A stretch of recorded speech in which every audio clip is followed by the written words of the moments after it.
ছোট্ট একটি দেশ, কিন্তু বিশাল তার আগ্রাসন পরিকল্পনা। ইসরায়েল এখন শুধু ফিলিস্তিন দখলেই থেমে নেই, তাদের নজর এবার গোটা আরব অঞ্চলের ওপর। গাজা থেকে লেবানন, সিরিয়া থেকে ইয়েমেন, মধ্যপ্রাচ্যের একের পর এক দেশে আগুন জ্বলছে, আর তার শিখা ছড়িয়ে পড়েছে মিশর, জর্ডান, সৌদি আরব, তুরস্ক, এমনকি পাকিস্তান পর্যন্ত।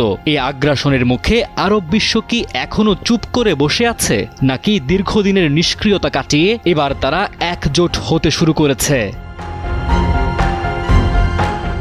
ইসরায়েলের গ্রেটার ইসরায়েল পরিকল্পনার সামনে এখন প্রশ্ন দাঁড়িয়েছে, আরব দেশগুলো কি নিজেদের ভৌগোলিক সীমা, রাজনৈতিক ভবিষ্যৎ ও জাতীয় অস্তিত্ব রক্ষা করতে পারবে, নাকি ইসরায়েল একাই পুরো অঞ্চলকে নিজের শাসনে নিয়ে আসবে? উত্তরটা সহজ নয়, তবে বদলে যাচ্ছে হিসাব, আর ইতিহাসের মোড় ঘুরে যাওয়ার সময় যেন খুব কাছেই।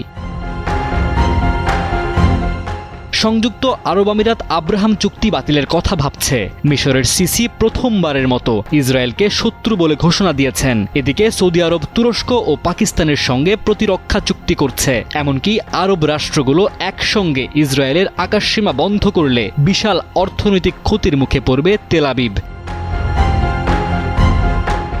তুরস্ক ও মিশরের মধ্যকার বরফও গলছে। যৌথ নৌমহড়া, যুদ্ধবিমান উৎপাদন সহ বিভিন্ন সামরিক সহযোগিতার মাধ্যমে একটি নতুন জোটের ভিত্তি তৈরি হচ্ছে।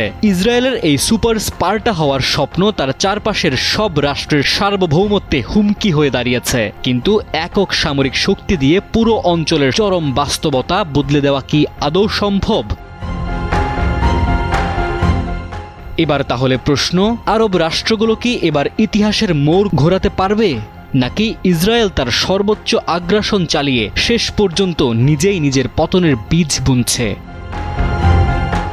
ডেস্ক রিপোর্ট, সময়ের আলো।